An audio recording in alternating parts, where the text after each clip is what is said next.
నియోజకవర్గం నుంచి అదేవిధంగా పురుషోత్తం రెడ్డి గారు రాజకీయ విశ్లేషకుల వారు కూడా మనతో జాయిన్ అయ్యారు. రైట్, ముందుగా మనం మెరుపుల మహేష్ గారితో మాట్లాడదాం. మహేష్ గారు, గుడ్ ఈవినింగ్ అండి. బ్రహ్మనాయుడు గారు, గుడ్ ఈవినింగ్ బ్రహ్మనాయుడు గారు. సో కూటమి ప్రభుత్వం అధికారంలో ఉంది కాబట్టి ప్రతిపక్ష పార్టీ చెందిన కార్యకర్తల మీద జులుం ప్రదర్శిస్తున్నారా? చట్టపరంగా వెళ్ళాలి కదా మహేష్ గారు. బ్రహ్మనాయుడు గారు, ముందుగానే నాకు అవకాశం ఇచ్చిన 99 మంది అలాగే మీకు ప్యానల్ ఉంటే అందరూ పార్టీ నాయకులందరూ కూడా గుడ్ ఈవినింగ్ తెలుపుకుంటూ, బ్రహ్మనాయుడు గారు ఇప్పుడు మీరు ఏదైతే ఇంతకుముందు ఒక సబ్జెక్ట్ తీసుకొచ్చారో నేను కూడా మేలపాటి భాస్కర్ రెడ్డి ఒక ఫేస్బుక్ అకౌంట్ ని చూసాను. ఇప్పుడు ఇక్కడ అందరూ కూడా ఈ ప్యానల్ లో ఉండే వాళ్ళందరూ కూడా అన్ని పార్టీ వాళ్ళు కూడా ఉన్నారు. ఇప్పుడు వైఎస్ఆర్సీపీ తీసుకుంటే రాజీవ్ గాంధీ గారు కూడా ఉన్నారు.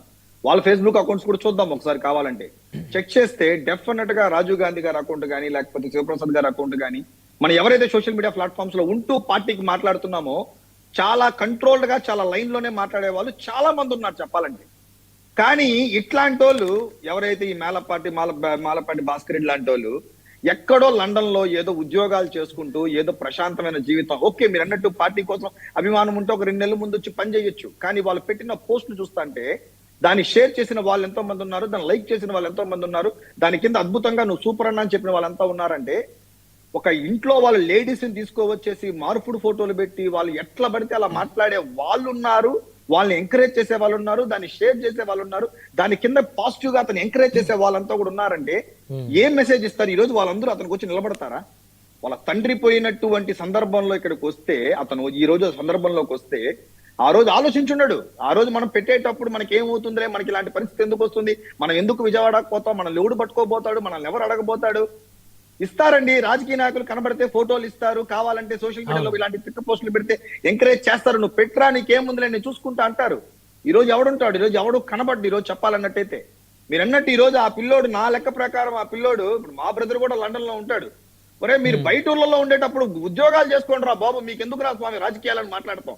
ఏదో మేము ఏదో ఫీల్డ్ లో ఉన్నాం, మేము దిగుతాము, మేము మాట్లాడుకుంటాం, మేము పోరాడతాం, ఏదో మా సౌ మేము వస్తాం అంటాం. చదువుకున్నోడికి బుద్ధి జ్ఞానం ఉండాలి. మీరు అన్నట్టు అక్కడ నుంచి ఈ రోజు వచ్చి నీ కుటుంబం బాయ, నీ ఫ్యామిలీ అవుట్, ఈ రోజు చెప్పాలన్నట్టయితే అక్కడ ఉన్నటువంటి ఉద్యోగం అవుట్ ఎంత రిస్క్ లో తీసుకుంటున్నారంటే దీనికి కారణం ఏంట్రా అంటే ఏముంది, ముఖ్యమంత్రి స్థాయి లెవెల్లో ఆ విధంగా మాట్లాడుతున్నారు, జోగి రమేష్ లాంటి వాళ్ళు ఆ విధంగా మాట్లాడుతున్నారు, కోడల నాని లాంటి వాళ్ళు ఆ విధంగా మాట్లాడుతున్నారు. మన నాయకులంతా ఆ విధంగా మాట్లాడేటప్పుడు మనం కూడా ఒక విధంగా మాట్లాడితే ఏమైపోతుంది? మనకు కూడా సోషల్ మీడియాలో మంచి ఫాలోయింగ్ వస్తుంది. ఈ రోజు మీరు అన్నట్టు జోగి రమేష్ పరిస్థితి తీసుకొని చెప్పాలంటే, నిజంగా చెప్పాలంటే గెలిచిన తర్వాత జనసేన వాళ్ళు ఎంత కోపంలో ఉన్నారంటే తీసుకెళ్లి జోగి రమేష్ ని కొట్టడానంత కోపం ఉన్నప్పటికీ కూడా మా పార్టీ సంస్కారం లేకపోతే మా పార్టీలో ఉన్నటువంటి క్రమశిక్షణ విధానము మేము ఆ రోజు అటువంటి పనులు ఏమి చేయకుండా మేము మా దీని మీద ఉన్నాం. ఈ రోజు జోగి రమేష్ గారి పరిస్థితి ఏంటి? ఒక మినిస్టర్ గా చేసిన మీరు ఈ రోజు ఆ రోజు మాట్లాడిన మాటలకి, వేదికల మీద మీరు మాట్లాడిన మాటలు ఈ రోజు ప్లే చేసి మళ్ళా ఇలాంటి సందర్భంలో దాన్ని ప్లే చేయాలన్నా కానీ ఇబ్బంది ఉన్న పరిస్థితి ఏంటి? మనకు రాజ్యాంగబద్ధంగా ఒక మినిస్టర్ స్థాయిలో ఉన్నటువంటి జోగి రమేష్ లాంటి వారు ఎవరో మెప్పించాలని చెప్పి, జగన్మోహన్ రెడ్డి గారి దగ్గర లుక్స్ లో పడాలని చెప్పి, ఈ రోజు మీరందరూ ఎవరెవరైతే మీ నాయకుడు లుక్స్ లో పడాలనుకున్నారు, ప్రజల లుక్ లో మీరు బ్యాడ్ లుక్స్ లో పడిపోయారు చెప్పాలంటే. నాయకుడిని ప్రసన్నం చేసుకోవాలనుకున్నారు, నాయకుడి దగ్గర మంచి మార్కులు కొట్టాలనుకున్నారు, మీకు నాయకులు మంచి మార్కులు ఇచ్చినారు కానీ ప్రజలు మిమ్మల్ని ఫెయిల్ చేసి పెట్టేశారు. సేమ్ అదాలాగే ఈ రోజు చెప్పాలంటే ఈ యొక్క రాజకీయ నాయకులు ఎవరైతే ఈ సోషల్ మీడియాలో మాట్లాడే వాళ్ళు కూడా రాజకీయ నాయకుల దగ్గర 100 మార్కులు కొట్టాలనుకుంటున్నారు, వ్యక్తిగత జీవితంలో ఫెయిల్ అయిపోతున్నారు చెప్పాలన్నట్టయితే.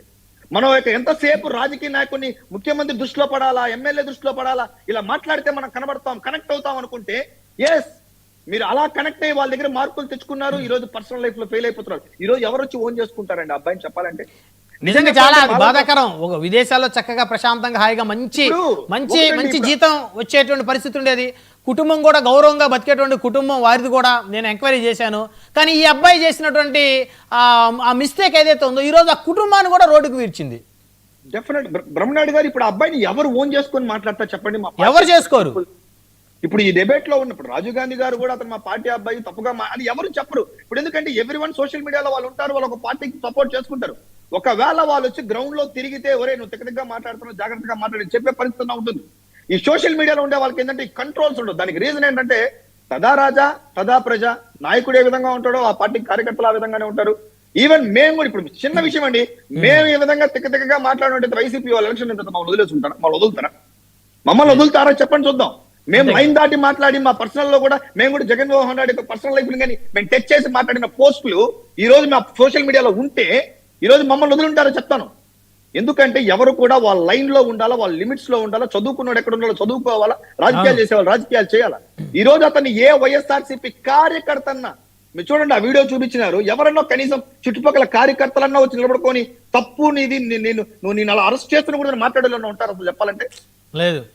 సో దీన్ని బట్టి అర్థం చేసుకోవాల్సింది ఏరా అంటే, మనకు సోషల్ మీడియా ఉంది కదా, చేయడానికి జియో వాడు ఇంటర్నెట్ ఇచ్చినాడు కదా, ఏముంది మన క్రియేటివిటీ ఉంది కదా అని చెప్పి మనం ఎట్లా పడితే అలా పెడితే లాస్ట్ ఇలాంటి వీడియోలు ఇలాంటి ఖచ్చితంగా చూపించాలండి.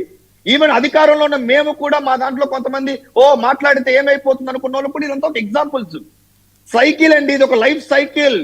ఒకటి తర్వాత సిస్టమ్ డెవలప్మెంట్ లైఫ్ సైకిల్ లాగే ఒక లైఫ్ సైకిల్, పైకి వెళ్తారు కిందకు వస్తారు, ఇది కంటిన్యూ ప్రాసెస్. ఇందులో మనం ఏ విధంగా ఉన్నాం, ఏ విధంగా ప్రజెంట్ చేస్తున్నాం అనేది డేటా చెప్పాలన్నట్టయితే.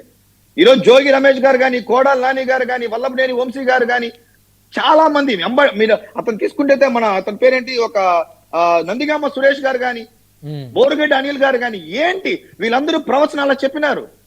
కేవలం ఆనిముత్యాలు అవసరమే లేదు.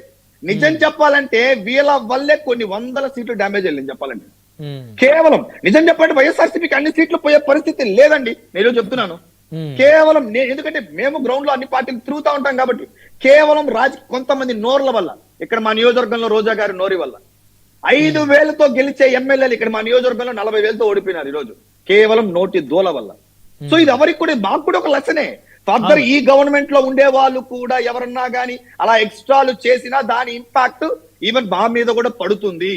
ఇది కేవలం ఇది వైఎస్ఆర్సీపీ వాళ్ళు ఈరోజు కనబడ్డారు కాబట్టి అని కాదు.